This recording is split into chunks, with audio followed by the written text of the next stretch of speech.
I understand obviously wanting to know about someone, but there's a limit to to how much anyone should know about anyone, I believe.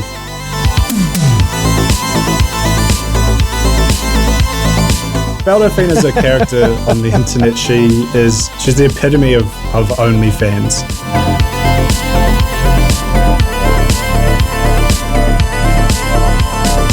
Since you can't sell bathwater, that's just copycat stuff.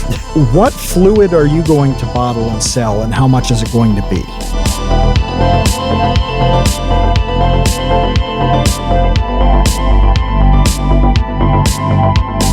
So the way I see it is like, what would I watch a video on? And then I just kind of do that. That's a word that I hate. I don't like passion. I don't like feeling good about anything. This was actually this was a very long debate in the baby gang the other night. You've got to answer the question and then say why you're answering it the way you are. If someone knocked on your door asking for a cup of sugar, would you help them? Hey, welcome to the Create Unknown, the home of Make Something Mean Something. I am Kevin Lieber. We're live on Discord with our patrons, with our dumpster crew, with our $2 tots, with our infantry, with our baby gang, with our super elite ultra tier baby gang. And I'm also here, as always, with Matthew Tabor, who's going to tell you a little something about our guest. Yeah, first, I just realized that only three people call me by my full first name. Kevin, my mom, and like the bank when they call. You know, I get like Mr. Tabor or Matthew from them, but that's it. That's a good list. I like calling you by your full name as well. There's something really funny to me about calling someone by their full name, because it's just no one does it ever. We don't just have a single kudo today, and we aren't even limited to several. We have ManyKudos, who is the second Kiwi who we've had on the Create Unknown, with the other being Meme God Dolan Dark. In just 12 months, Kudos has gone from a few hundred subscribers to cracking 10,000, and he's one in a burgeoning wave of Australia-based YouTubers who have become staples of the subscription tab and who have built solid communities around their work. Kudos' irreverent yet analytical style harkens back to YouTube heroes like Internet Historian, with whom he collaborated on an examination of self-proclaimed media mogul Derek Savage, the man behind the anti-bullying film Cool Cat Saves the Kids, and the dubiously useful instructional video Gun Self-Defense for Women. And if you're a fan of Derek's, apparently Cool Cat Stops a School Shooting is on its way. Kudos' smooth, subtle skewering of all things savage reflects the style he employs in all his videos and streams. Strong, well-organized narrative seasoned with impertinent wit and also jokes that would make a grade 7 boy gut laugh. His latest video is a thoroughly forensic analysis of the genius that drives the patron saint of Coomers, Belle Delphine. So kudos, after such a deep dive into the life and really the soul of the girl who sold her bathwater to online degenerates, how close do you feel to her now? How close do I feel to Belle Delphine? I feel like a kindred spirit. After going a real uncomfortably deep on her, but not that deep, I should say. I'm probably like in Scientology terms, I'm probably I've only just paid for the first was it theta reading or whatever. I'm nowhere near. You go into these groups of these Belle fans, and some of those guys go hard, like very well. Obviously, they go hard, but they get like very intensely obsessive about her. To levels that I could never quite achieve. Like, to what degree? What is that obsession? Because it's something that I don't understand. I don't understand it fully because I've never been into a thing to the degree that some of these guys seem to be. Like, what do they do that is so unhumanly deep? I think it's a mixture of. So I guess this is an interesting one because it's a person, right? You're not like obsessing over a video game or a TV show where it's like, oh, I want to know everything about the story of this game, or I want to know everything about, something like that, where I could see the why you'd want to do that. When you're digging into a person, like a real person, that inherently is always going to be a bit weird to me. I understand obviously wanting to know about someone, but there's a limit to to how much anyone should know about anyone, I believe. And I guess for her, until recently, she was a very reclusive person, which is kind of ironic because then she like spreads her ass on camera. But outside of that, she never really gave interviews or did anything in particular. So seeing people attempting to like really dig deep on her life, I know this is a massive hypocrisy from me because it's literally what I did for a video. But there's people, I mostly just trawled through news articles and stuff that was, easy enough to find, and maybe dug a little bit deep if there was like a question I wanted to have answered just to smoothen out the cracks. Again, there's so many double entendres on there. Please bear with me because I'm trying not to bring them all up. But there's people who are like, there's definitely times where you can tell she doesn't want people to dig into certain parts of her life, understandably, and people will just do that anyway. Which is something I did. I can say I made a conscious effort not to talk about certain things like her alleged relationship and certain things like that. I guess for someone like her as well, she is a cam girl, a sex worker, and I suppose that's what she wants to have out in the internet. And then people just want to know so much more than that. I don't know if that makes sense, but it's sort of like you can tell she's like, all right, I'm just going to spread my ass and then we're good. But people really want to like take it to the next level and like be their girlfriend or boyfriend. Yeah. So you definitely the hit points. The rabbit hole goes a lot deeper. You definitely hit points in the research and script writing and all of this where, well, two things here. First, you're not the first one to do a video on Belle Delphine. There are a lot of people who have, right? Wait, really? So as you're going through the script process and thinking, what am I going to do that's different, that's unique, whatever, you're probably thinking about what you find in that context, because there's no sense in making the exact same video somebody else has made. But the second thing is, you definitely sounds like you hit points where you thought, this is too much. I don't want to go further down this little path because it's just not quite right. I mean, did that happen? Yeah, no, absolutely. There's definitely like with someone like her or with a character like that on the internet, there's going to be so much hearsay and allegations and unconfirmed things because she's never going to confirm it. Like, why would she? There's a lot of evidence pointing to certain things. And for some of the points I brought up, I was like, look, this is an allegation. This is, we don't know this for certain. But when it's talking about something like how she's using Patreon money, or here's something dodgy she might have done back in the day, that I feel kind of comfortable saying because the consequences of that aren't really too bad. It's more just like, here's some information, but it's sort of not substantiated. But if you're bringing up allegations about, say, her personal life or her relationships or like boyfriend or anything like that, and it's just hearsay, and now you're like bringing someone else into it. Like if I was like, oh, here's her boyfriend and here's his name and here's blah, blah, blah, which not confirming whether or not she has a boyfriend. Because again, it's allegations. No one really knows. But like I could, in theory, have just brought some other dude into it who is completely innocent and is just kind of tangentially related to her. So I don't know. There's things like that I didn't feel quite comfortable doing without concrete evidence. And I also just feel like it didn't add anything to the narrative. It wasn't super important to her explosive rise as a sexual content creator. I have two questions here. One, well, first is, can you just explain to people who are listening who might not know who Belle Delphine is, who she is? You lucky people. And then the follow-up is a very serious question. Why do we keep talking about this person? I mean, there are a lot of people that do what she does to a certain extent, right, on the internet, but why make a half-an-hour video about her as opposed to somebody else? So for people who don't know who Belle Delphine is, she is a pink-haired woman with small breasts. Oh, pardon me.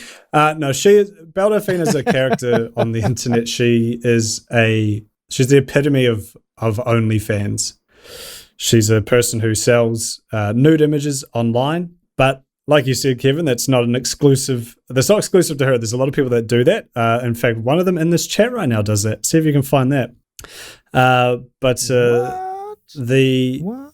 the thing that sets her apart, I believe, is she's got a very good sense of humor, and a lot of other people do. But she takes something like, selling nudes or sex work or something that's been around for a long time and kind of twists it and does a very, I guess, like a very like postmodern pastiche of it all.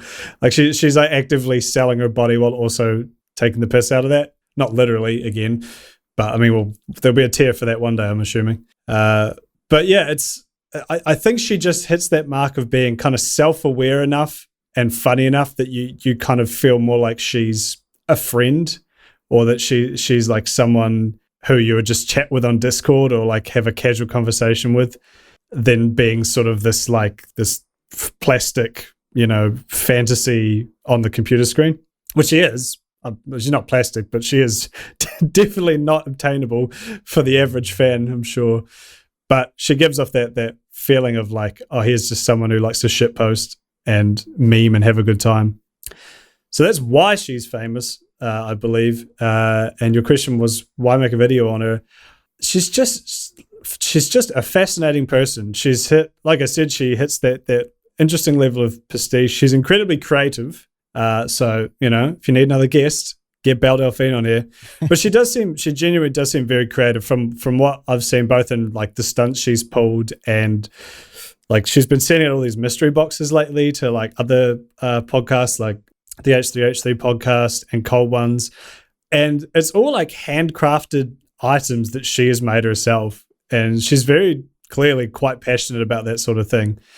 So yeah, she just manages to find very interesting ways to market herself and stand out in such an oversaturated market. And I think that is somewhat commendable, because I mean, as YouTubers, I'm sure we all know it can be fucking hard sometimes to make your video pop when there's literally millions of others.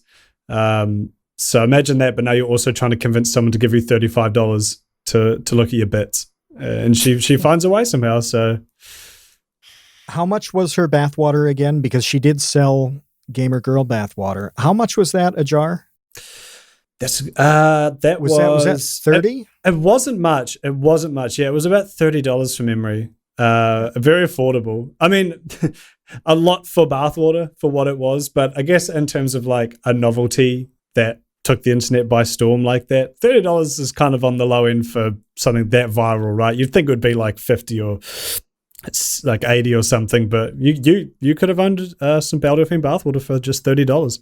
Yeah, that's a reasonable price for the value she got out of it. But this is awkward because several people in the chat right now, James, Boromir, just a couple others as well, they're DMing me questions here that they want to know, and I guess we have to ask them. They need to know from you since you can't sell bathwater, that's just copycat stuff. What fluid are you going to bottle and sell, and how much is it going to be? Probably teeth. We've probably got a lot of teeth. What? Your teeth fluid? You're gonna like emulsify your teeth? Yeah. Sell teeth juice? Tooth juice.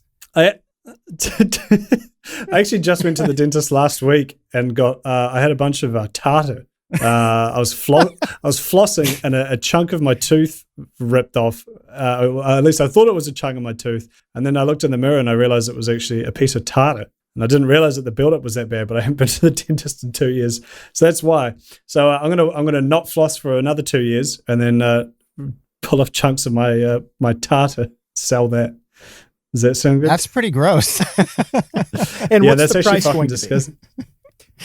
What's the price going to be? Because I think actually like the kind of the chemical aspect of what you're looking at, like you could put that in formaldehyde, you could put it in denatured alcohol, and it's going to be preserved. You can absolutely bottle this properly, ship it safely. So the logistics behind this idea are completely plausible, right? That's fine. But how much is it going to cost people like James and Boromir? Well, James is one of my patrons, so I'll just give it. You can just have that. Does he get a discount? Yeah, he can just have that for being loyal. Boromir, on the other hand, that's going to cost Well, see, I don't want it to be, because imagine if Belle had made it $50 and then it went viral anyway. She could have made so much more money. So I'm going to set the price at, let's just do $31. I don't know how much tartar I've got kicking around. Yeah, I don't know how much tartar I've got kicking around though. Surely you could generate more if you needed to. Yeah. Oh, well, the other thing is I could just like buy teeth online. I'm pretty sure you can buy teeth online, and I could just crush those up and just sell it. Say it's tartar. Say it's my teeth. No one will know the difference. Would it come with a side of tartar sauce, like as a joke? Yeah, exactly. You'd be like, I'm selling teeth and tartar, and then you get it, and it's literally teeth and tartar sauce. I'm looking on eBay right now for baby teeth, used teeth. Yeah, and this reminds me of being at a Google event. Kevin and I were at one. Yeah, I'm not like used teeth. Brand new teeth, never used. Oh, there are a lot of them. There are a lot. Okay, so real lot of human teeth, medical dental oddity, collector's fillings, $35, and it looks like 15 teeth. Somebody has pre-owned wisdom teeth for $20. Oh wow, yeah. I imagine all teeth are pre-owned in some. Actually, that's a good point. I got my wisdom teeth taken out a couple of years ago, and they stole them. They just took them. Yeah, I was really keen to get them, and everyone was like, "Oh, they'll ask you once it's done if you want to keep your teeth or not." And I was just really doped up, obviously, and they just stole my teeth. Who knows whether those are probably my teeth you're looking at on eBay right now. My wisdom teeth, by the way, are in. Yeah, they're on 3 continents. One is in Tel Aviv somewhere. One is in Sofia, Bulgaria. And the other 2 are in Utica, New York. So have you been planting teeth trees everywhere? I did inadvertently. I did. People write, they used to write, history books about explorers just making their mark on the globe. And I just dumped my used teeth everywhere. That's the only accomplishment in my life. But yeah, it's surprisingly cheap and easy to get a lot of used teeth on eBay. So if anybody's in the market, I want to buy like a whole bunch of those and just smash them with a cinder block. I feel like that'd be really fun. That'd be my next video. I thought that you couldn't sell like body parts on eBay. They make an exception for teeth. They must. Maybe they're not real. These are definitely, some of these are definitely real. Yeah. But maybe if it's bones or something like that. I mean, you can buy. Yeah.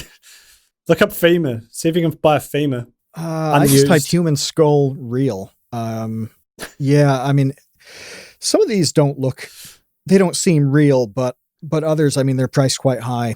So yeah, I guess it's plausible. I hope my skull was priced high.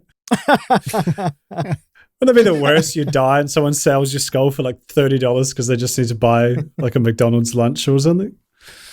Oh God, Tom, who's one of your countrymen here, my dear friend Tom, shout out to him. Yes, who I actually met at the same time as you in Australia, has a good suggestion that you smash the teeth, then you make a paste of the used teeth, and you have this meta product of Teethpaste. I like that. That might actually be what toothpaste is made of. We don't actually know. And none of you have ever read the back of a toothpaste tube. That seems like a really inefficient process that you need to like smash teeth in order to keep others clean. Eventually, you're going to run out. You're layering, but it kind of makes sense because you're chewing, right? You're always wearing away at your teeth. So this is kind of like you're lacquering more teeth back on. So you've just always got like a new layer of teeth coming in. Yeah, it's definitely how it works. Poor base weight just jumped in here. Is extremely confused. And I hope somebody listening on audio, just their finger slipped. I don't know. They scrubbed forward and landed on this point and are experiencing exactly the confusion that base weight is experiencing. But yeah, I wanted to bring up meeting you in, was that November of last year? Was that 12 months ago? Yes, it was. Look at that. Happy 1 year anniversary, Matt. Yeah, we've been together 1 year. This is one of my longer relationships. that magical night where you gave me cigarettes and I threw up. we'll get to your workspace because that's a critical factor in this. But we really wanted to have you on because your ascendance has been very cool to watch. When I met you, you had about 500, 600 subs on YouTube. You were just kind of getting started. Is that right? Yeah, I think it was about 5, maybe about 700 or 800. I think it was plateauing around there. Yeah. Yeah, you were just getting going though, and there are a lot of people who are in similar positions there, and they kind of don't know how to play it. Well, a year later, which I know sounds like a long time to the 11-year-olds in the chat, but it isn't. It really isn't. A year. You talk about people and how long they've done stuff. It's like 6-7 years. To grow the thing, whatever. So 12 months, it's nothing. You got about 10,000 subs now. You're pretty close. You're pretty close. Yeah, we might actually hit that in the next few days because one of the old videos has started to get a little bit of traction. So yeah, it's very possible 10K in the next few days. I'm incredibly excited. So how did this happen? What happened between November 2019 and right now? I just got very lucky. No, that's a lie. Actually, I talked about this on the Changer podcast, which is completely creator generation. I kept thinking, I'm on the create unknown, and I was trying to think create, and then all I could think was create unknown. So you're really ruining their SEO right there. There are no other podcasts. I don't understand what you're thinking of. That must have been a dream. This is the only podcast that there is. There's no first podcast. There's no. Now that I think about it, it was actually just on a phone call with my girlfriend. That makes a lot more sense. That makes a lot more sense. Yeah. Yeah. Thank you for clarifying. Yeah. Imagine mentioning another podcast on a podcast is like being in a relationship. Like you're in bed with your partner and all you can do is talk about other people. This is going to go poorly. It's terrible etiquette.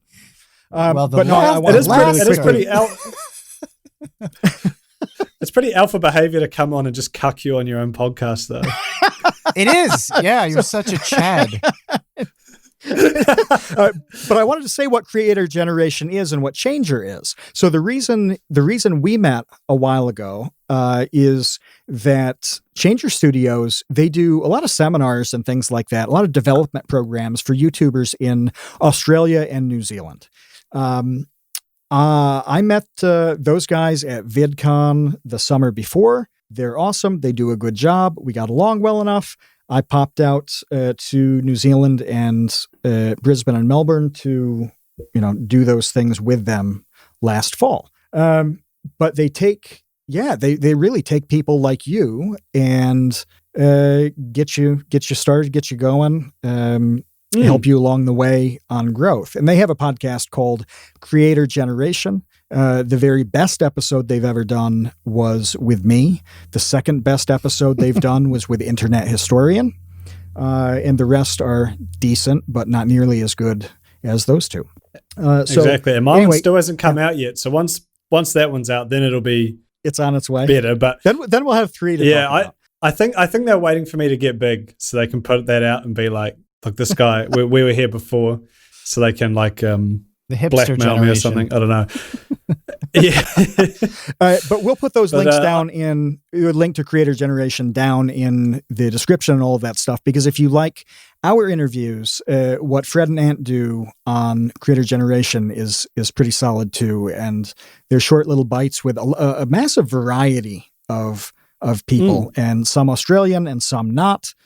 So it's a really good mix. They do a good job. We like them. They're friends of the show. Unlike the first podcast, who you shouldn't listen to that show. You definitely don't. We'll put a link down there as well. And you were on that, weren't you? Didn't you make the mistake of appearing on that podcast?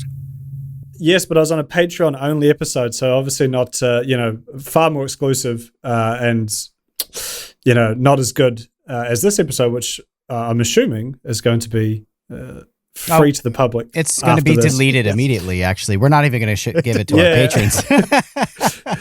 Well, that's good because I'm not recording anyway. No, I am. Don't worry. But we'll pop links down in so you can listen to Creator Generation. That's cool. You can listen to the first podcast to realize how regrettable the whole experience is. Listen to both, make up your minds. But we'll put that stuff in there.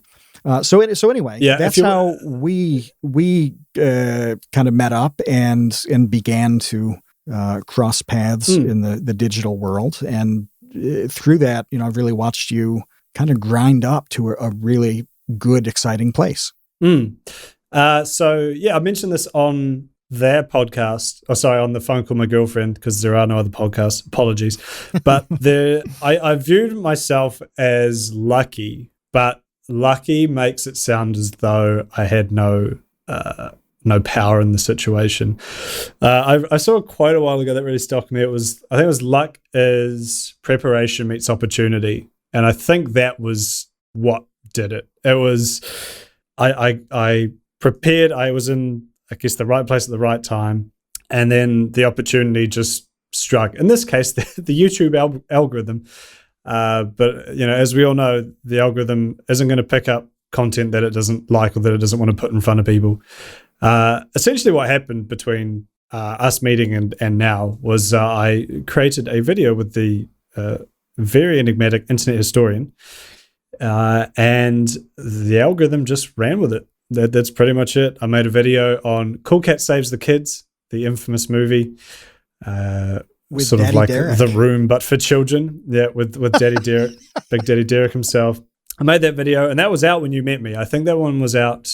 I think that came out not long before you met me, and it just sat there for about 2 months. Nothing happened. It was, it did better than my other videos, but it just sat there. And then in January, start of January, when everyone was worried about there was massive bushfires here, I could barely breathe outside. Like the world was starting to end. It was the start of 2020, but I was actually really happy because my video was taking off. So I felt a bit guilty almost because everyone's like whinging online about all sorts of different things. And I'm like, things are actually kind of good for me though. But yeah, the algorithm just went with it. It was crazy. Like I remember I checked my stats one Sunday afternoon and, I was getting, I don't know, like 1 view, 2 views every hour. And then all of a sudden it was like 10 views in an hour. And so the graph obviously dwarfed and I was like, oh, wow, okay. And then it was like 30 views the next hour and then 50 views and 100 views. And it was just this graph was just like just shooting up, which is such an exciting feeling. And yeah, then it just kept going. Kevin, when you were doing your own stuff before Vsauce, I don't remember the interface back in that day. Was it possible for you to look at any real-time views, or how did you track your progress when you were in Kudos Spot? Well, when I started, there was a hamster wheel that you had to keep a hamster in, and you had to feed it, obviously, and it had to run on the wheel. And the faster it ran, the more views you got on your YouTube video. So this was also before Red Bull was invented. All we had were coffee and cocaine. I didn't know where to get cocaine, so I just gave the hamster coffee. No, honestly, and this is going to be annoying, I don't remember. Like, it was so long ago. I don't remember really looking at analytics. I know real-time analytics definitely didn't exist, but you didn't really get a whole lot of insights into what was going on with your video. I mean, not even 1/100th of what you get now, that's for sure. And that was before AdSense really and all that stuff, so there wasn't as much of an incentive to track progress the way they do now. Yeah, I mean, yeah, nobody was making money anyway. But it's what is the same though, and the lesson here that I do think is, still applicable today and can be applicable to anybody listening, is to work with other people, because you worked with internet historian. Back in my day, collaborating with other channels was a huge way to just get seen by other communities, no matter how small they were. I did a show on my Kevin Lieber channel called Gamer Tub Talk, and I had JonTron. Wait. I'm stopping you now. this means that you invented gamer bathwater. Yeah, that's true. Yeah. I didn't fill the tub with water. I just sat in it, empty, but I did. I was the first to combine tubs and gaming. You were one key ingredient away from beating Belle Delphine by about 2 years. Boy if you're just, all you have to do is turn the tap on. First. I can't imagine anybody else combining gaming and bathtubs earlier than I did. So there's a dubious mark on my career. But yeah, there were a bunch of people that I had get into their own bathtub and remotely shoot a fake interview show with me that went on to a lot of success, like John Tron and Peanut Butter Gamer, Happy Console Gamer, who we've had on this show. It's like a weird who's who. But back then, I don't remember how many subs we all had, but it was not a lot, certainly wasn't even in the 6 figures, let alone 7. So, but yeah, collaborating, that's, you can't do it alone. I think collaboration is important. I think also making sure your collaborations fit. That's something I try my hardest to do as well. Like, don't just jam a big name in because you get the chance to work with them. Like, find a part that actually fits their style and really uses their talents to the best of their abilities. Because I feel like people will be like, oh, what's this guy here? You just got him to, read a paragraph from a news article or something. It'd be a bit of a waste of talent. But if you can get them to do something similar to what they do on their channel, but on your channel, then, yeah, that's been my experience anyway. Yeah, it needs to be organic, but that's kind of like one of the main things that I was thinking, sitting here with you, thinking, how do you go from 600 subscribers to 10,000 in a year, and what sort of advice you have? Not everybody has the ability to collab with Internet Historian. What other methods have you used to make sure that you continue that success, continue to make videos that people want to watch? I mean, your content is kind of all over the place. You've made a retro gaming controllers video, Boomer Meme Facebook page video, how publishers trick people or how publishers use tricks to avoid spoilers in their like movies and stuff. It's pretty random. It's not like I go to ManyKudos and know what the next video is going to be. So how do you parse what you're interested in with also building an audience around it? The way I look at it is, I suppose the subjects can be quite all over the place, but they are all tied through the theme of, say, internet culture. And the way I look at it is, I am a very unoriginal person. I try to be original in my content. I try to do original, jokes and edits, and I try to make it so it's not just like slapping memes on the screen and calling it a day. But my likes are very generic. I'm sure whatever I'm into, thousands, hundreds of thousands, even millions of other people are interested in. So the way I see it is like, what would I watch a video on? And then I just kind of do that. I usually, I'll be finishing up a project and I'll think, what have I been watching lately? What have I been enjoying? And so like the Belle Delphine one, there was just, I'd seen some cool videos on Belle Delphine, like on certain aspects of her success or whatever. And she was just like, she'd post crazy stuff on Twitter or on, or on stuff on Reddit. And I'd be like, that's really interesting. And if I'm interested in this, then there's going to be a lot of other people who are as well. So that's kind of how I look at it. I know that's very generic advice. Just make what makes you happy and what you would like to watch. But that's pretty much just what I've done. What am I interested in? What vaguely fits the theme of video essays on internet culture? And what are people actually going to watch? Like there's that Venn diagram, I like to think of it. What am I going to enjoy making, and what do I find interesting, and what is the general public going to find interesting? Because I'm sure there's some very incredibly niche stuff that I could make something on that me and about 3 other people would find interesting. And maybe I'll do that one day. But for now, it's like, well, I could find something that I'm equally interested in that a lot of people will be interested in. So I'm gonna make that video. Yeah, I think that answers your question. And how do you navigate those other people making videos on a lot of the same topics? Because you did say you could make total one-offs, really weird stuff that's interesting. And I talked to a lot of people who are, thinking about the videos they want to make, and they could make they could make these niche videos that are really interesting, but how's anybody going to see them? Right. So you've got this kind of continuum, right? Where it's really strange. Nobody's going to see it versus the same thing everybody else is doing. And how do you find a place to land on, this is a big enough topic that people are going to care, like Cool Cat. A lot of people like following what Derek does and the crazy stuff that he puts out and promises to put out. That's cool enough. But at the same time, it's not the most mainstream topic in the world. So that one was a really good balance of unique and interesting, but also something people care about. How do you come up with this balance on the next topic? Yeah, so I suppose for the Derek one, that I think part of the reasons that one was successful, besides Internet Historian, obviously, who's just like MSG, you can just add him to anything and it'll make it taste delicious. I think what that video succeeded in doing was collating a lot of information that was spread across several videos and just making it like a one-stop shop. Like, here's all the information you need to know on this one dude. You don't have to listen to an hour-long podcast by this guy who worked with them. You don't have to, watch 4 videos about someone talking about the drama of him taking down their videos or whatever. It just, I condensed all the information into like one easy package and put that out there. So I think that's part of the reason why that one did well. In terms of finding ways to, in terms of like how do you take a topic that's already been done and do it interestingly, or how do you find those topics?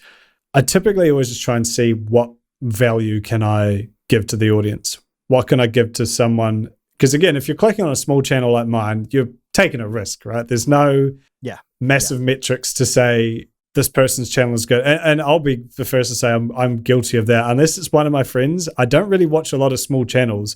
I don't know if that's just because I'm like, I don't want to like quote unquote waste my time potentially on a small video, which is such a stupid way of thinking, because if it's a bad video, I'll just click off in the first minute and I've wasted a minute. But that's just how I think me and a lot of people think. You don't want to sit down and start watching something that you don't feel like is going to treat your time well, So there's that social proof element though. Like, I know it sounds funny to say that I want to click on the thing that 10 million people have already clicked on. Well, yeah, I mean, you look at, you pop in a topic and you see a screen full of videos on that topic, and some have 73 views and another one has 1.5 million. Well, look, I'm going to start with the one that evidently a huge number of people liked. but as you're trying to build a channel, you're not going to ever be the 1.5 million guy, not for a long, long time. Yeah, absolutely. So I suppose the way I try and look at it is the flip side of that is, let's say you were looking for something very utilitarian. Like, let's say you were looking up how to do this thing in Adobe Premiere, or I'm looking to, I'm looking to do some woodwork. I'm going to look up this specific thing here. You're not going to give a shit if the channel has like 20 views. If it looks like it's the thing that's going to solve your problem, you're just going to click on it regardless. You don't really care unless the thumbnail's really janky or something. You're probably like, okay, this will be good enough. Yeah. So finding that, but for less utilitarian things, like, no one needs to know about Derek Savage, but obviously enough people were searching for him and were then like, oh, well, there's like 50 videos here. This one looks like it's the full story of him. I'm going to click on that one. And also it has Internet Historian. Obviously, let's not forget that part. But I suppose that was the sort of angle I try to go for, is if there is a topic that has been heavily covered, such as Belle Delphine, I'm going to find an angle to tell that story in a very like concise way. And obviously my sense of humor, I think, also adds to it. That's definitely something, because so many people will convey the information in such a dry and boring way. And obviously you guys know with Vsauce, it's a very fun and exciting way to explain what could be very boring topics. And I'm sure you have to look through a lot of very boring videos or very boring, literature in order to research I don't know, that. man. So by presenting that information, science papers and math books are pretty spicy. Once if you ever read them. Yep. What's fascinating to me about what you're talking about this Venn diagram of like, here's what I want to do and here's what people are going to be interested in. Because I'm still going back to the original idea of like, okay, how does somebody go from, you know, a pretty nascent channel just 1 year ago to one that's, you know, doing well these days? You either have to meet an audience halfway, like you're doing, which is you're making videos about stuff that people are already interested in, like Belle Delphine or retro video game controllers. Or it seems like the other viable path is you're doing something so weird that no one else is doing it, like reviewing MREs. Like, who in their right mind sits down and says, you know what would make a great YouTube channel is if I just get a bunch of MREs, these like military old meals ready to eat from, you know, all around the world, and I just sit down and I film myself eating them or reviewing them. I bet that will be really successful. No one said that. No one would say that. And there are so many channels that are like that where, what is the channel? I can't remember the name of it, but the guy who just is in the jungle and he'll just like build primitive technologies. Yeah. Primitive technology like that channel. Like those videos as well, are amazing. And it's just like, all right, I'm going to film myself over the next like 2 weeks building a hut. And it's going to get like 40 million views. Like nobody sits down, no focus group gets together and thinks that that's going to be successful. So it seems weird and kind of amazing that there are two almost polar opposite strategies for success on YouTube. A lot of those ones, those feel very like traditional YouTube to me. You know, those feel like that's what they had in mind when they created YouTube. Though what I glean from those is it's very passionate people, and I think that is something that is possibly the other route to take when doing YouTube. Is if there's something you're infinitely passionate about and like genuinely passionate about, that will come across in your videos, and people will love that, even if it's something they have no interest in doing themselves. Like you were talking about MREs. I was saying before the show, I've been watching a lot of this Steve 1989 MRE info, and his videos are amazing, and he is so infinitely passionate about meal ready to eat, which is something you would think, well, who's into that? But this guy is, and he can tell you this candy bar, the wrapper on it is blue, which means it's from this lot in 1939 as opposed to the ones in 1940 that were done by this different company. Like there's an episode the other day where he literally said that. He's pointed out the color of the wrapper and said, oh, this means this or this. So he knows everything there is to know, and he's so excited to open it, and he's like, this is amazing. I'm so happy to have this, and I'm so like, you know, like he's so enjoyable to watch. You can just like sit there and absorb his enjoyment, even though I've got no interest in buying MREs. They look interesting, but I don't care that much. And I don't have any interest in creating a primitive hut in the woods either. Or, you know, there's a number of channels like that I've been watching lately for whatever reason, these very traditional YouTube-esque channels where, it's just someone who's just really passionate about something, and they were like, I'm just going to make videos on it. And then they just went and made videos on it, and they're so happy with what they're doing, they just keep doing it, and eventually people find that and get secondhand enjoyment of it. Or even we were talking about speedruns earlier. I watch a lot of people speedrunning or talking about speedrunning. I would fucking hate to speedrun. The idea of getting 3 hours in and messing up once and having a restart, I'd probably punch a hole in the wall. But it's fascinating just watching these people be like, okay, here's how to optimally speedrun, you know, Mario Kart for the N64. Again, I'm never going to play Mario Kart N64 again, but it's just interesting because these people are very passionate, and it's just interesting information. So I think that's probably the other ones. Find that niche that you're very passionate about, and just go at it. Just give it your all. So that's a word that I hate. I don't like passion. I don't like feeling good about anything. I don't. Do you like passion fruit? Want to? I do like passion fruit well enough, particularly when it's mixed with something else. But I never know what it is and it isn't, right? And it comes up all the time because what you're describing, there really isn't a better word for it, right? Like everybody knows what passion means, and nobody knows what passion is. And as you're talking about taking something that's well defined and somebody's really into it and it shows. I think of Review Bra, Report of the Week, who we desperately need to get on this podcast sometime soon. When we wanted to ask him, the day that we decided we were like, oh, we definitely have to reach out to him. He had dental surgery that day and tweeted like, I'm going to be out for a couple weeks as my mouth heals. I can't talk. Anyway, Report of the Week is a fantastic example of this because he reviews a lot of things like fast food, and some people are into it when a specific thing comes out. When the Popeyes chicken sandwich came out, everybody wanted to see what a Review Bra thought of it. But generally, they don't much care what the item is. They just want to see him do it because he's so committed to being like high integrity on fast food reviews. And it shows. Like that's his version of passion.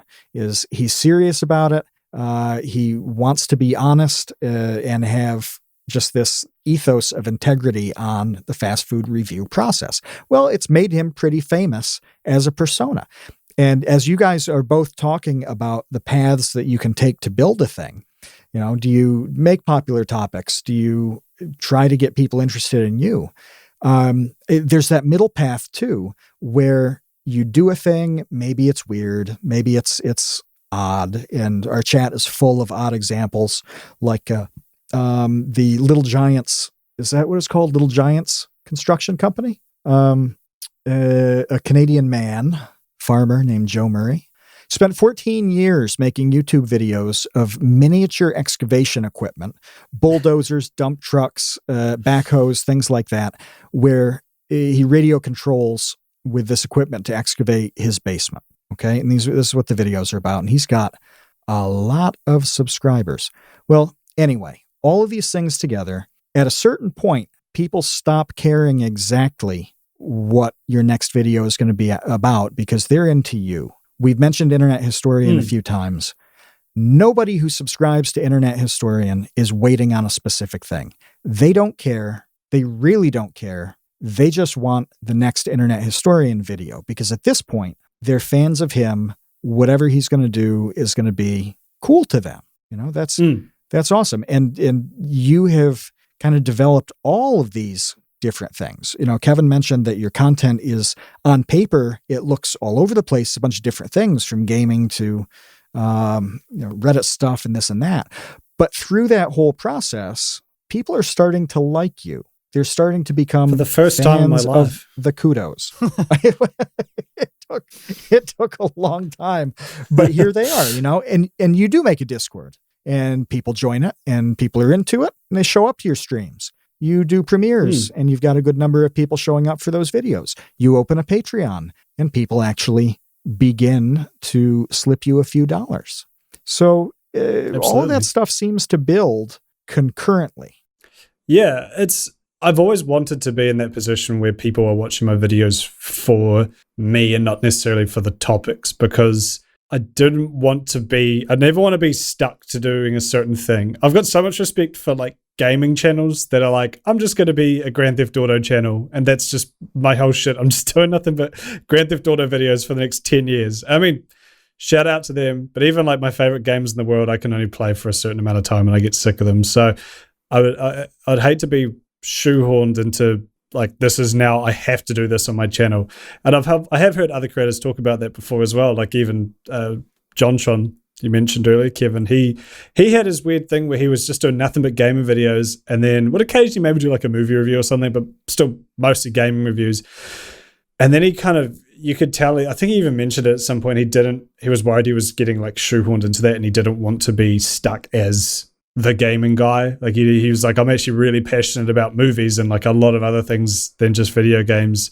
And in fact, I think he said the reason he did video games initially was like, he just thought that was what you do online because he saw, Angry Video Game Nerd and these other popular game reviewer channels at the time. But he was actually, he's big into gaming, but there's a lot of other things he's interested in too. So that was something going into this. I want to be in a position where I can just make a video about like into a story, and I can be like, this sounds really interesting to me and really funny, and it doesn't necessarily fit with what my last 5 videos were on, but I'm just going to do it because I think it would make a good video, and I think people would find it interesting. So yeah, that's the goal. We'll see how it goes. I can't imagine just sitting down and thinking, for the next 10 years, I'm just going to play Grand Theft Auto. Like, we need to get, we haven't had, who have we had? We've had Weast, who streams a lot. But I would love to have somebody on the show, just talk to them about that, because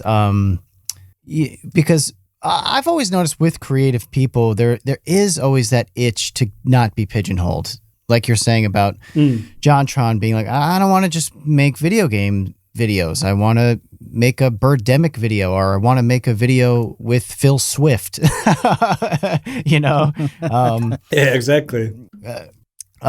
Which is one of his biggest views, like biggest videos ever, is Flextape one. Because it was he so never would have made if he was still doing gaming. It was so different. It all of a sudden, it was like a new thing. It was a fresh piece of content. But conversely, it seems like people are just playing Minecraft forever. What's that like? I mean, I'm just asking that, like, kind of rhetorically at this point, because I don't know. But that's very fascinating to think about. I can offer some insight on this. I can actually offer some insight. In a past professional life, I worked in education, school-related news. That is a cycle of stuff that is almost always the same. I swear to God, there's a significant portion of articles you could write in one year and then roll them out at virtually the same time the following year, change a few words, and it's completely valid. When it's, things happen with policies and the political side and all of that. That's always kind of new. There's actual news in that. But when people are fighting over the best ways to teach reading, for example, what they were talking about in 2005 was substantially the same as 2006 and 2007.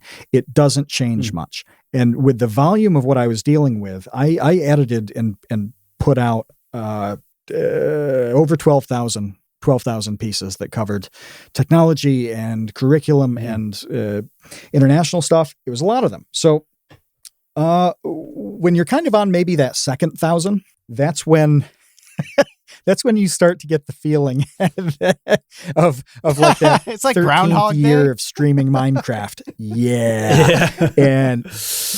And this, what do you start to think then? Well, it's like, well, this is comfortable now. I know what I'm doing. I'm very good at what I'm doing by this point, because I've played this game for however long. But you do start to ask, do I want to do this? Do I want to be 58 and rewriting the same article? I did not want to do that. And that's when I started to pursue more seriously the YouTube side of online media and talk to Kevin more often about his videos and offered to help on some of them, and that evolved.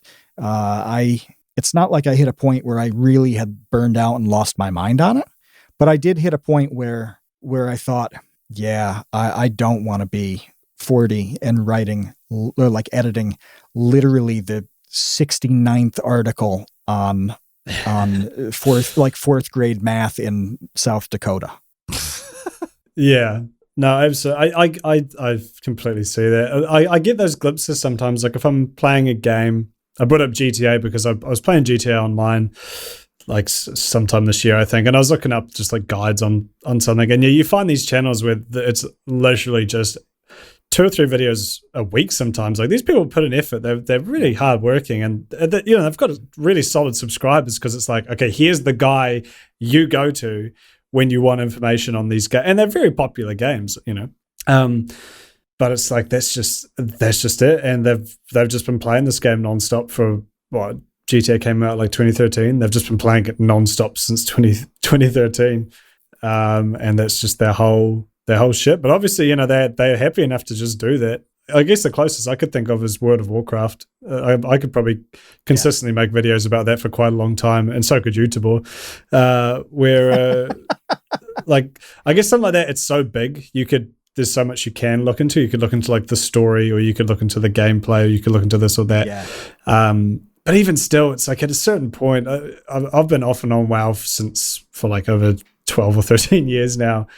And it's like you get super into it and you're like, yeah, this is amazing. I love this. And you get burnt out on it. And I'm like, I want to try something else now. And maybe that is probably just me, because there's so many people who do play that game consistently and never get sick of it.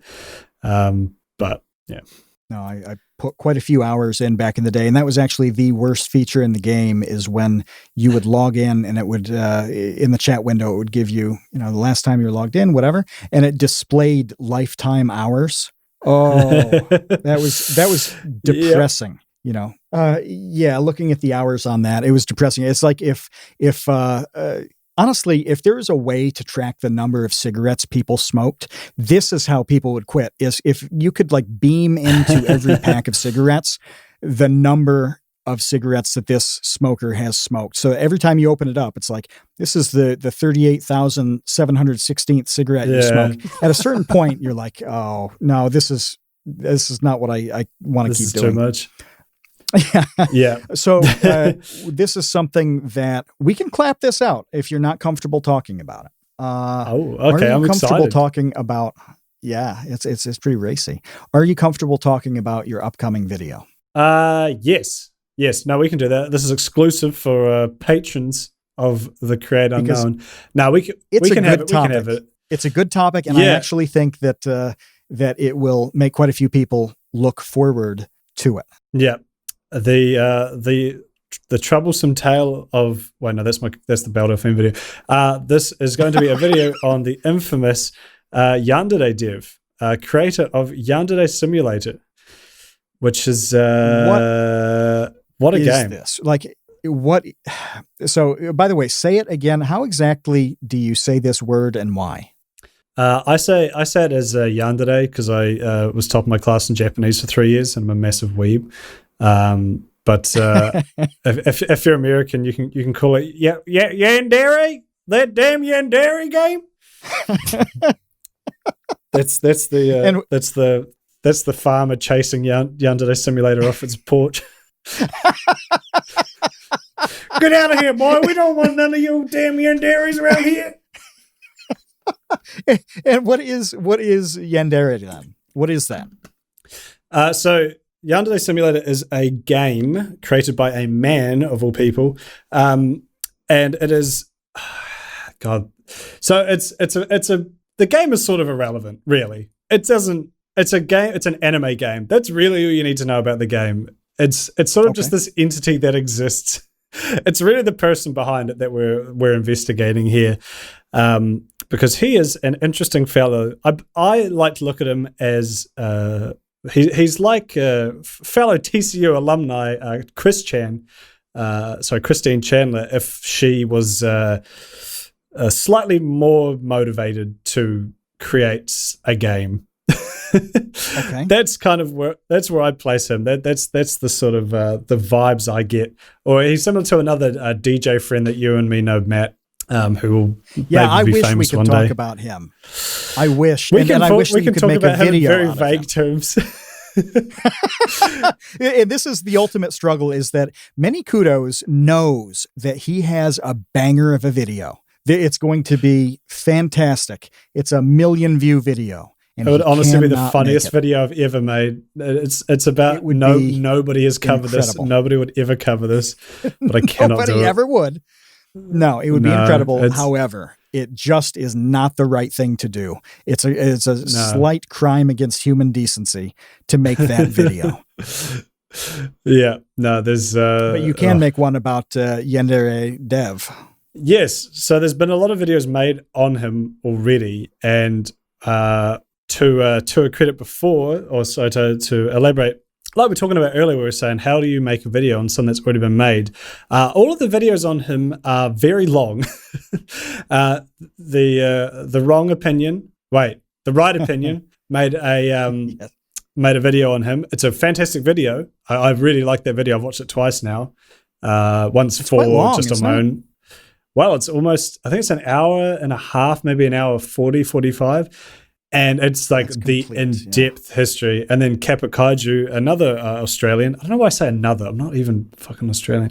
But Kappa Kaiju has also he's made 2 videos on them. One, I think they're both over an hour long. And then all the other videos that are on him that are under that'll say under half an hour, are usually focused on one very specific component of his personality or the game. There's no, again, like I did with the Cool Cat one, there's no, here's the entire story of Yandere Dev in under 20 minutes, which is the angle I'm going for. Here's the Cliff Notes version. What was that? Yeah, what's compelling about him? Why is the Right Opinion able to make an hour 45-minute video on him? Why is Kappa Kaiju available to make a good long video? Why can these people take a piece of it and do like a definitive thing on the coding or whatever? What's going on with this guy that puts him in a position to be examined to this degree? Oh, well, Matthew, you're going to have to wait for my my video, the entire history of Yandere Simulator in under 20 minutes. No, there's so much to cover, obviously, but I guess, like I said, he's very Chris Chan-esque in a lot of ways. There's a lot of similarities in the way, I suppose, I mean, early Chris Chan, obviously, Christine's actually, that was one thing I was thinking about while listening to your episode with her, is the way she handles fans and trolls now is actually something that Yandere Dev could learn from. So if you're at the point where you could learn from Chris Chan, that's maybe when you should take a step back and consider how you interact on the internet. I think no one has had more troll experience than Christine. Absolutely. She has had 1,000 lifetimes more trolling than anybody should ever put up with. So I'm gonna have to push back a little bit on that and say that I think people have a lot to learn from her. Yeah. No, absolutely. Yeah, why do exactly. People troll? That's more what I meant. What do they troll Yandere Dev about?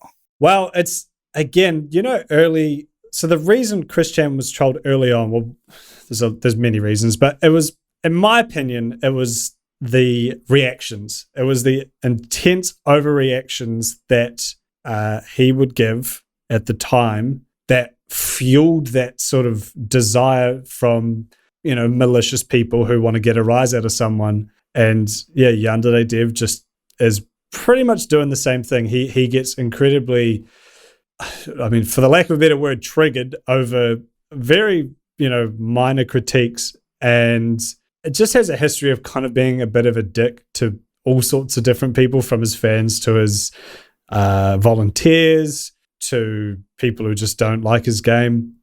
There's like a myriad of different things, and he's just a very sad and interesting person to look into. And I feel like the other thing is, I feel like a lot of the videos on him are very mean. And I'm not saying mine isn't going to be a little bit harsh in places, because there's definitely things that deserve it. But I definitely feel like some people might go a bit too hard on the guy. Like he's definitely a dick at times. But, you see a lot of the videos on him, and I guess this is just what sells, but it's very like, some of the language and the titles and everything is incredibly like damning for someone who's bad, but not that bad, So I think trying to, again, similar to what I did with the Belle video, I tried to keep it kind of level and ended that video by discussing the disconnect between how you perceived online and your real self. So I think trying to give that similar treatment with my normal sense of humor and everything else, I think that'll be a fun video. And we also got Justin Wang joining me for this one, because there's a segment in it that you, me, and Doplex TV discovered on a Patreon live stream on my Discord, where we found that he has a sex doll, and the sex doll forum posts from that are honestly some of the funniest things I've ever read, or rather that I made text to speech read, and we were both in tears about that, all three of us. So that whole part feels like that whole segment feels like a Justin Wang video. Yeah, I mean, look, when you're popular, and this is important that we haven't mentioned, this is not some really unknown person. He's promised to make a game for years now and is very, very slowly making it. There are a lot of patrons who have funded this. I don't know what the level of Patreon is at now. I feel like it was around $4,000 a month, and it used to be twice that. That just shows how many people were happy to contribute money to this game's progress. So a lot of people are following along. When you have that kind of status and you do get discovered, like asking basically tech support about problems with Sex your support. like $2,000 sex doll, people start asking questions about how you're spending that Patreon money. They ask questions about how you're living your life, whether they should or they shouldn't. They're still going to ask. But yeah, that did come up on that live stream with you and Doplex. And I was looking at the price of the doll because just like with the teeth earlier, a thing pops up, you need to know about it. You just start searching. And without fail, every single time I start Googling something that's regrettable, I'm always logged in to my Vsauce account. And my biggest fear... I remember you doing that.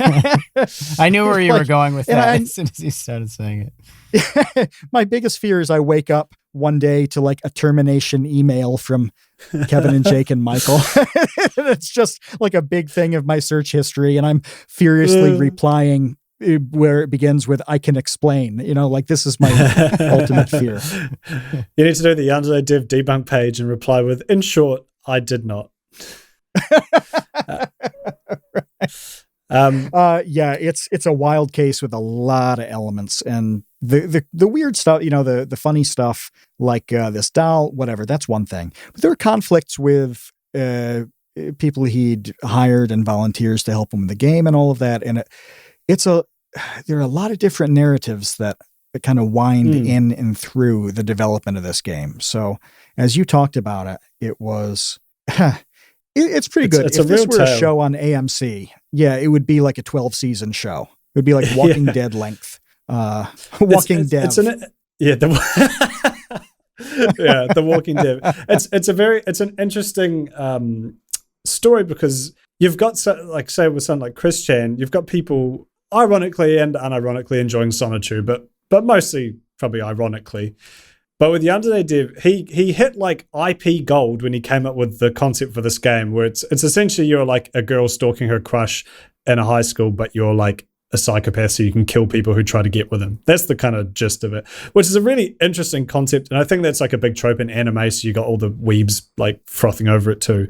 So he's kind of someone who hit a really good idea for a game, and that alone has kind of carried him despite the actual coding and visuals and production of the game being kind of slow and sloppy. So it's kind of an interesting story of game development and an interesting kind of look into how the personality behind a game can often, I don't know, ruin it for lack of a better word, how that can get so tied in with like the game. Because if you just played the game, you didn't know anything about the guy, you might be like, oh, this is all right, this is fine. But when I guess I think about it like, at what level with a creator, do you disconnect the product and the creator? At what point can you say, I really dislike this creator, but I love what they make, and therefore I'm gonna just ignore them? I feel like there's levels, right? Like Lost Prophets. I don't think you can be a Lost Prophets fan anymore. He kind of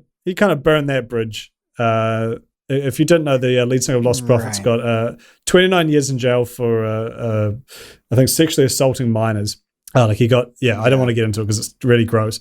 That's something where I'm like, it was egregious though. It was horrific. Yeah, it was really, quite really bad. Baseweight, who's very into music, I remember him throwing. I think I say throwing Baseweight, who's very chat, into children. When the news broke on that.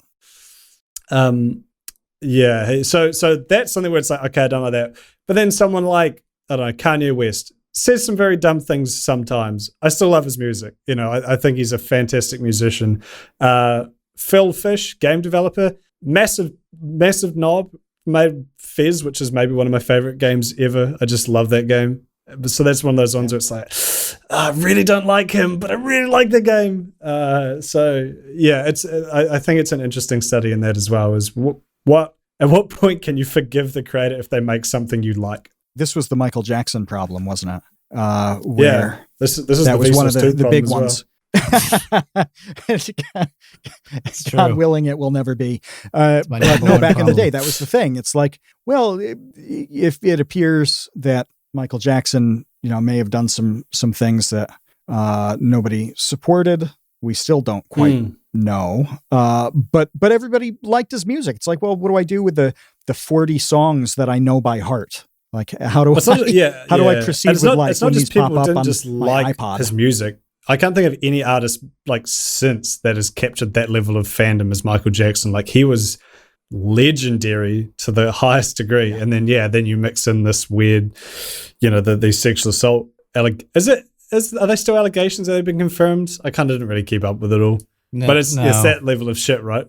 Nobody knows. But this happens in film with Roman Polanski and Woody Allen and even today with the Louis C.K. I've seen plenty of people who, don't want to see his face ever again. It's like, okay. So it's definitely an ongoing thing that it's a judgment call. What are you going to do? I think everybody has to make that decision for themselves. I suppose you have to look at it as well. It's something like a film. There's so many people that work on it that if one of those people ends up being horrible, does that taint it for the other 100, 200 people who had nothing to do with that, who didn't know it was happening? Right. I don't know. Like, it's a very gray, kind of difficult question to answer. And so I don't know. I don't know the answer there, but let's just hope that never happens to me. Once Matt leaks my DMs, it's all over. Oh yeah, no, I have an entire portable hard drive that's just blackmail on YouTubers. It's just screenshots of career enders, and this is my retirement plan. If I get hit by a bus and people are going through my ramshackle estate, they're going to find a hard drive that just has 401k scrawled on it, and that's because it is my retirement plan, just to blackmail you bastards with you've got a Google Drive DMs set up over the years.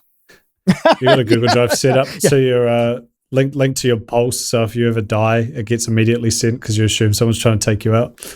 Immediately gets sent to all news agents.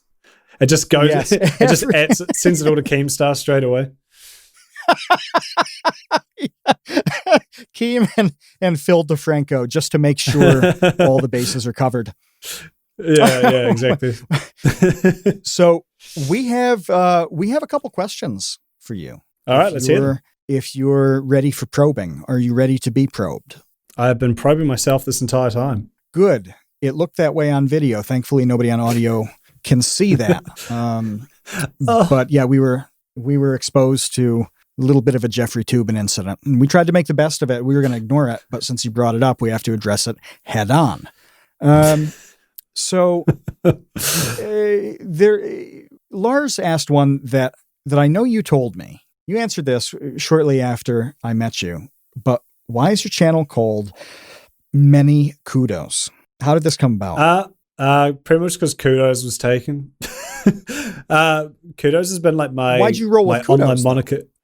It was a name I got from my Orc Warrior in WoW back in the day, and it was like, man, that's a cool name. I like that. It feels orcish. And then I also knew it obviously had the double meaning as thanks. And I kind of liked that. And then that just kind of stuck with me. If I needed like a username on something, I'd use some variation of that. And then when I was making YouTube, I was like, I'll make it Kudos. And then that was taken. So I was like, shit. What if there's like a lot of thanks? It's like, thank you, but there's like a lot of them. It really isn't a well thought out username, and I really wish if I get big enough, I'm going to pull a ninja and like rebrand to just Kudos once I can buy out. The worst thing is like of course the channel that is Kudos is like 200 subscribers. It's like some business or something, but they just have that now. What was Ninja before he was just Ninja? I have no idea. He probably was Ninja as well, but he has like @Ninja on Twitter, and I would bet money he did not have that until he got big, because that would have been one of the first ats to get taken when Twitter first popped off, like 2006. Yeah, you're telling me like 7-year-old Tyler Blevins is picking up @Ninja. So yeah, I if I get to the point where I can just buy out those like @Kudos and whatever else, I'll totally be doing that, because as someone who enjoys a nice clean branding, I kind of wish I had something closer to that. But it's good. It's short, though. It's short. It's memorable. It is short, it's and nice. It sticks with you. Yeah. I might add a space in. There may be a space eventually, just because this is your 2021 project is to put a space in ManyKudos. Yeah, I think I might. It's the other problem I've ran into is because of my thick New Zealand accent is every time I say ManyKudos, people think I'm saying mini, like MINI. So when I was like meeting people at VidCon, or even just like at the event that you came to, people would ask what your channel is, and I'd say, and they'd type it in, and I'd have to be like, no, not like the opposite of many, like many. So that was kind of a bad a bad idea on my part, but I wouldn't have known until I had to start talking to Australians. So the next one is from Andrew, and this was actually a very long debate in the baby gang the other night, this question. And it's one that both you and Kevin should answer. You've got to answer the question and then say why you're answering it the way you are. This is the important part.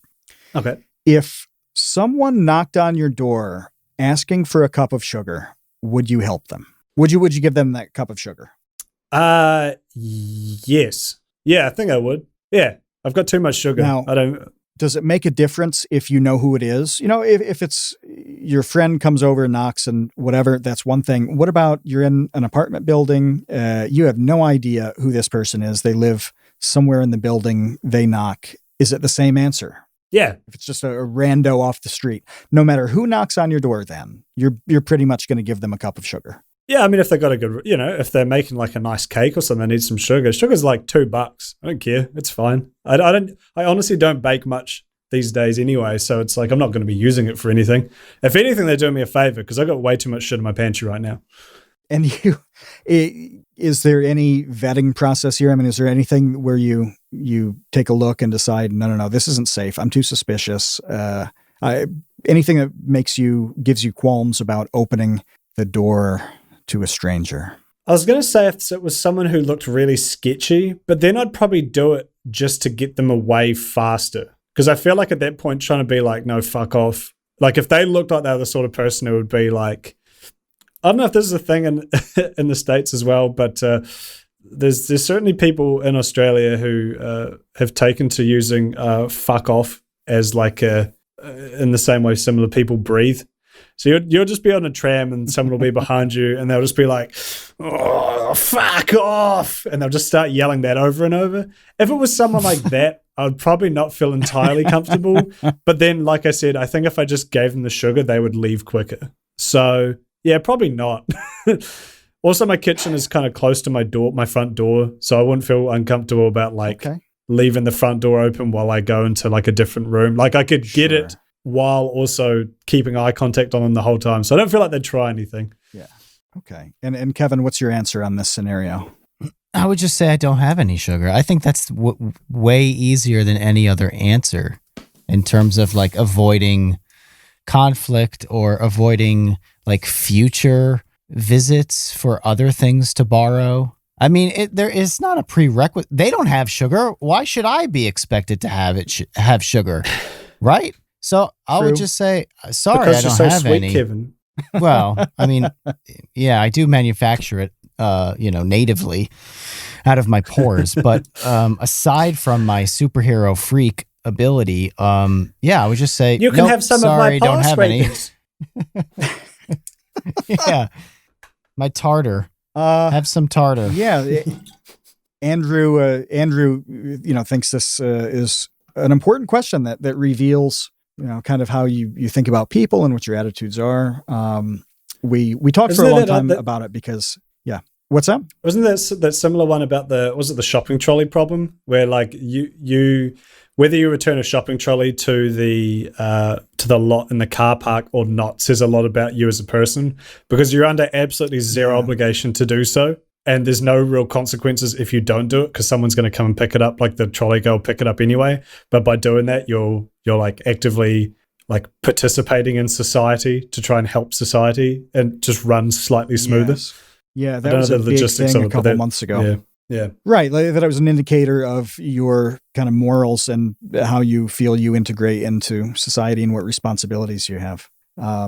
Yeah, I was a hard no on the sugar, unless it's somebody I know. If it's somebody I know, then of course, like they can have anything. And I frequently ship people, like if somebody shows up, like they leave with food that I've given them that they did not ask for. Ben knows this. Kevin knows this. I remember giving Kevin a couple weeks ago Monsters for the road, energy drinks for a long drive. That's a true friend. But that's right. Yeah. That is. That's sweet nectar. Giving up energy drinks. Energy drinks worth more than like oil, aren't they? Like per milliliter. I think isn't Red Bull one of the most expensive liquids? Yeah, I started drinking. It's worth a lot because more. It was it's cheaper. Not even close. What would a gallon of Red Bull on sugar, cost? By the way. It'd be insane. Yeah. I suppose it's true. You only get it in like 250 mils, so a larger quantity of it would be. A gallon of Red Bull would be really expensive. If it were retail price per can, it would be about $32 for the gallon. Yeah, it's about $2 for an 8 ounce. So that's about the price. I don't want anybody knocking on my door unless they need help with something or I know them. And I don't want anyone sugar is knocking on my not door. a valid. But if someone came asking for sugar, I'd give it to them. So you don't want anybody knocking on your door, yet you're perfectly okay as long as they're knocking to ask for sugar. Yeah, because I guess I see that I figured if it came to that, they obviously were like desperate for sugar. Nobody's desperate for a cup of sugar. I'm thinking about me. Like I'm an autismo, and for me to go to someo's door and ask for sugar, it would have to be like I'm baking a cake for like my girlfriend's fucking grandpa who's passing away or something. Like I would have to be this like a really intense situation for me to muster up the courage to go and ask a stranger for sugar. So I'm assuming that someone in that situation is also incredibly desperate. I would be so suspicious of the sorts of stories that you say would be the reasons that you would do it. So like if somebody knocks and they say, I have to bake this cake for, the wake of, this important person to me, and I need the sugar from you. Please open the door to your home and let me in and turn your back to go get me sugar. I'm just like, this isn't adding up. If you're that desperate, why wouldn't you be desperate enough to go to Walmart? Yeah, well, I wouldn't let them in. I'd say, okay, wait here, and I'd close the door, and then I'd go get the sugar, and I'd come back. I feel like that's the best of both worlds then. You just open the little mail slot and just pour sugar I'd say, into their hand. Hold your hands out. Through the mail slot.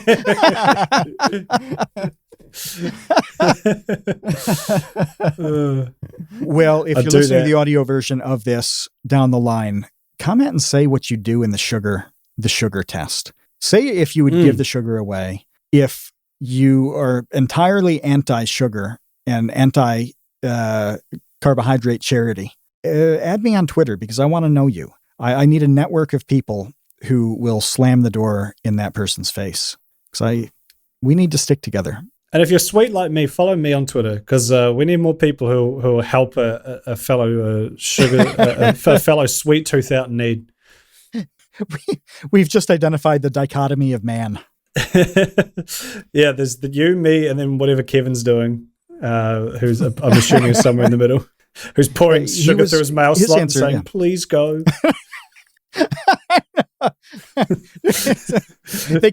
He's doing it grain by grain with tweezers, and they can leave when they have a heap of sugar. He's telling them about the heap paradox as it happens. Yeah. Heap paradox. Yeah, as tears stream down my face. I just started falling uncontrollably. We got a couple more here. Chinchilla has a really good one because we talked about your video. We talked about other videos on Belle Delphine. Tom threw in the chat links to the Cold Ones podcast with Belle, the H3 interview of Belle. And now that you've seen those, they were a little more revealing and personal than the famously private kind of mantra that she committed to before. So now that you've heard those, has that changed anything about how you view her? So I haven't actually watched the H3 one yet. I need to sit down and find some time because that one's quite a bit longer. But I have watched the Cold Ones episode, and it's pretty much what I thought, which is good because I was really worried going into it that she would like reveal a bunch of stuff that refutes some of the evidence I put forwards in my video because there were obviously some assumptions to be made about, say, why she went dark for half a year, or it was about a full year actually. So there's certain things like that where I'm like, I was worried going into it that suddenly my video would be irrelevant, but thankfully it appears to have confirmed more than it refuted. And yeah, it pretty much confirms what I thought about her. She seems like a kind of fun, shy, creative person. I honestly, I talk about some of the negative things she's done in my video just for the sake of painting the complete picture. But overall, I think she's a cool and interesting and very creative person. And I'm always going to be like a sucker for someone who is creative and it just has that like creative energy. So yeah, and the stuff that she did and that I meant, the negative stuff she did, a lot of that I put down to just being young and online. Like if I was as popular as her at age 19, I would have done some fucking stupid things, which is why I feel so bad for everyone. Like some of the people we know who are, outside of John Swan, who I think must have the brain of like a 35-year-old man because he's so smart. Everyone else, yes, like they're just going to be doing such and have done such stupid things because they've got malformed teenage brains. So yeah, I kind of chalked most of it up to that. I do feel quite lucky in that I didn't make a YouTube channel until I was like in my mid-20s. But on the flip side of that, I do look at people who are, say, in their early 20s, and I'm like, damn, they've literally got like 3 or 4 years. If they stick at it, they've got 3 or 4 years on me that I kind of wish I had. So yeah, so I that's my overall opinion. I think she's an interesting and cool person who's very, very, very good at marketing herself. Like she is amazing at self-promotion and like gimmicks and everything. So yeah, I a lot of props to her. Belle, if you're listening, please DM me. My DMs are always open. I've given you almost $700 at this point. She's a big fan of this podcast, so she's definitely going to hear that. Yeah, awesome. That's worth a DM. We'll get her. That should be our 2021 goal. We should have an episode in December where we talk about our goals for 2021. And they should be good goals, not, like, oh, we want to increase downloads by 17%. No. They need to be things like we need to find a way to get, Steven Seagal on the podcast. Get Belle Delphine. Oh my God. And then get Steven Seagal and Belle Delphine on the same podcast. Because it was a trip to get Christine Sonichu on the podcast. Like we could legitimately make an episode talking about what that process was like and how long it took. You should, because it's from what you explained the other week, it sounded fascinating. Yeah, there's a lot to it. And I think we should set some more goals like that because it's kind of fun along the way. I like it. So you did mention Tom Videogre. The next question isn't from him, but it is about him. Uh-oh. Conrad 500 asks, what did you think about my friend Tom Videogre's favorite movie, the live action Sonic movie? I haven't actually seen that yet. Why didn't I see it? I just haven't seen it. I don't have any excuse. You haven't? Even I've seen it. I saw it you've seen it? I saw it on a plane. Yeah, Man. I saw it on a flight.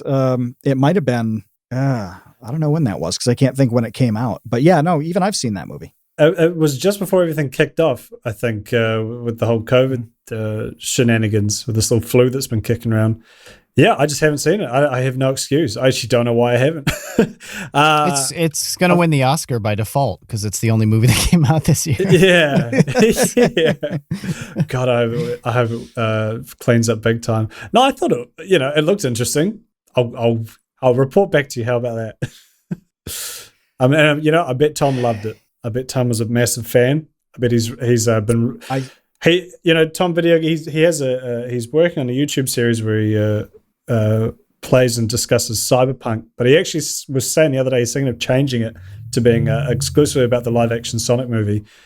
Similar to how we're talking about people who have channels just about Grand Theft Auto. He's doing a channel literally on that one movie and analyzing the entire thing from start to finish and everything in between. Mao had a 5-year plan. Tom Videogre has a 10-year plan. Yes. Yeah. Yep. And that plan is Sonic. Yeah. Yeah. 10 years of Sonic.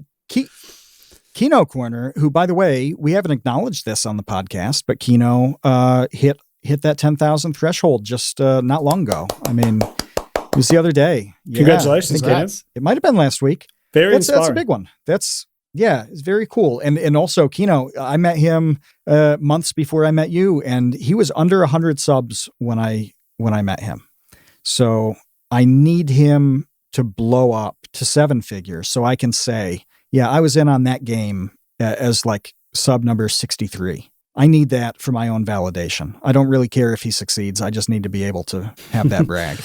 You need to meet more people, because it seems like you meet people and then they get big like a year later. Yeah, I've got a decent track record with that. So why doesn't everybody with a small YouTube channel knock on my door asking for sugar and see what happens? Did Kino also have to kiss your ring? Was that something you made him do too?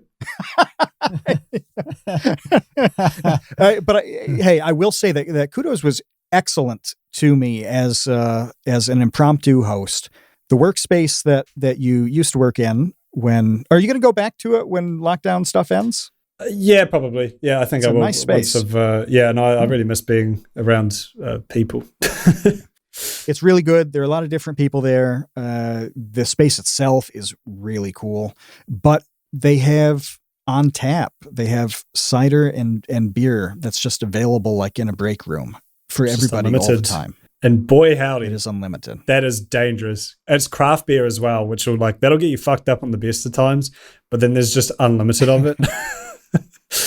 So kind of imagine how that goes like most Fridays. I missed that. And so, when you arrived, I remember we hit it up. I hit you up. It was like a Thursday night, wasn't it? When you gave your talk.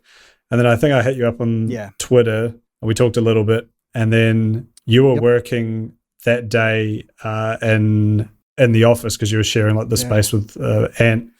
And then he went home early for whatever reason. And you were like, hey, you're still here? And I was like, yeah, I am. Let us partake in some beverages. And and then when I found out it was free and flowing. Yeah. How can you say no to that? And I'd finished the work that had to be done. And there's an interview thing that got done. I'm like, okay, I can get a little bit goofy on this cider. I like cider a lot. So that excited me. I don't get a lot of hard cider. So between not having anything to do and free flowing cider and good company, Mr. Kudos, very good company. It was a nice time. We got some Philly cheesesteaks in Melbourne. Yeah, we're pretty good. That was awesome. I got really drunk by accident, and then you gave me a cigarette, and I was like, that just the nicotine pushed me over the edge. And then we were going to link up the next day, and then like you messaged me being like, oh, sorry, I think you injured your back or something. I was like, you're too tired. My back. Yeah, and I was like, thank God, because I like really wanted to catch up again, but I was like, I just physically don't think I can make it. So I was glad when you bailed. I was like, thank God, all right. I had no choice on that one because I had a long trip after I left and I was in bad shape physically from flying. So Kino's question is, would you trademark the Kudos plus Kino crew despite, I suppose, the obvious branding problems with abbreviating it? Well, I'd have to discuss that with him. I couldn't just steal his moniker of the Kino crew. Obviously abbreviating it would be a bit of an issue. We'd have to talk SEO. No, definitely not do that because I don't want to. Not even because of the abbreviation. I feel like it's our duty to reclaim that abbreviation. And I think two pasty YouTubers are the people to do that. But I just don't want to step on Kino's toes. He's got the Kino crew. It's a cool thing. I don't want to swoop in and just add my name in there. Call it a day. Well, it sounds like that discussion is on the table if you reconsider. Okay, I'll keep that. Maybe my people reach out to your people, and we'll figure it out. The last user-generated question is from Lars from the first podcast. He wants to know if you've ever considered going completely hairless. Like on my face as well, like my eyebrows, or just my head, just my big beautiful dome. Well. Yeah, he says in chat everywhere, and I have to assume that means not just everywhere, but like get rid of your eyelashes too, not just brows. Brows are gone, face is gone, head is shaved, nothing on arms, legs, torso, anywhere, nether regions. No, we're talking completely and totally hairless. Have you thought about this? I have not thought about that. I have thought about the head. when we went into second quarantine, I had multiple friends who just bought razors and just shaved their heads. And I was like, this could be my time to shave my head. I've never had a shaven head before. But I pussied out on it. And I was like, I'm going to do the opposite. I'm going to grow it really long. And it turns out having long hair is really annoying because it just gets in your eyes all the time. So I haven't done that. And I probably wouldn't shave anywhere else because shaving my dick and balls is a terrifying prospect. I've nicked my balls once and it is incredibly painful, and I don't know how people get it like skin clean. And such. If only we knew one of our friends' codes for a discount at Manscaped, we could plug them right now.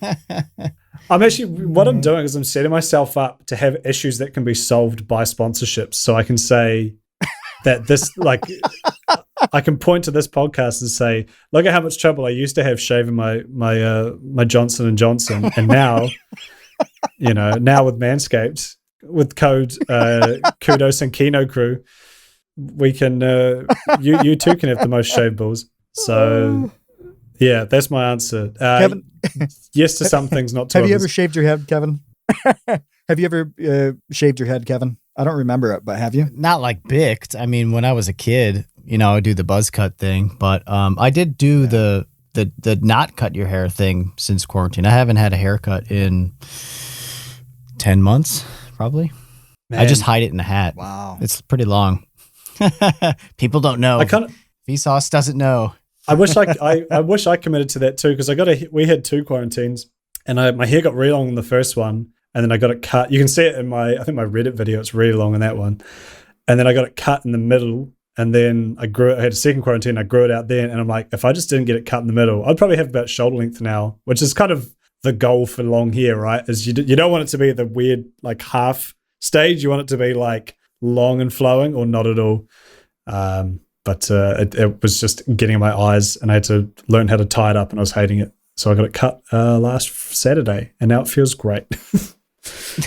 Yeah, this stage where it's just getting in your eyes is pretty rough. You got to power through it, though. You got to power through it. All right, that is all of our questions from our lovely, esteemed patrons. But I do have a question for you.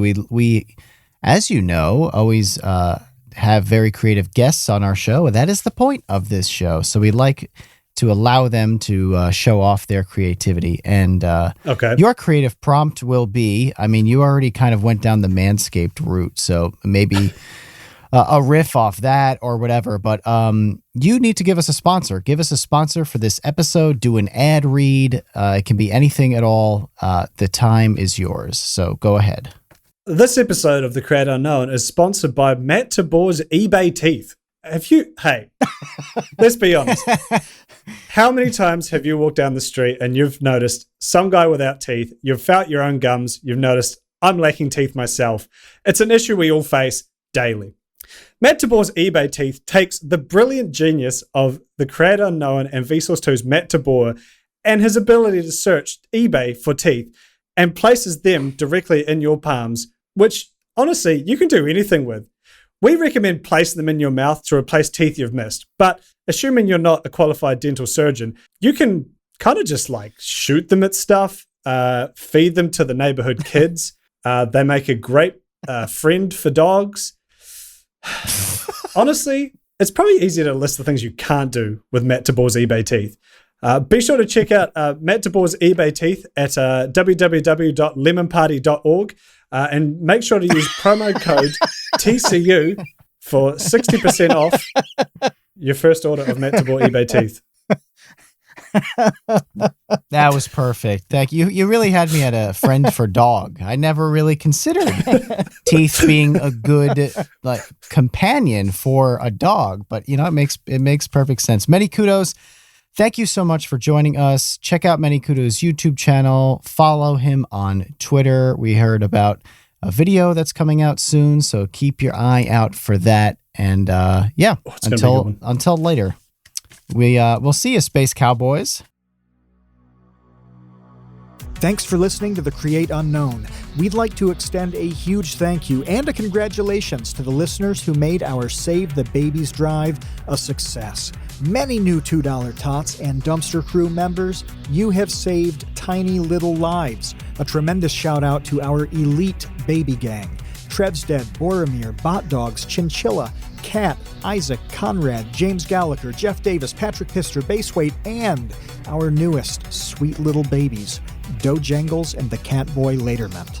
And thank you to our grizzled, battle-hardened child infantry, Jen Mafasanti, Kevin with an E. Menard, Mikhail Steinke, Risebread, Sean Malone, Triple Question Mark, Monahim, and the newest recruit, Private First Class Ryan Kinder. Thank you to our producer and editor, Ben Webster, and our social media manager, Dan Yoshua. The Create Unknown is an Unknown Media production.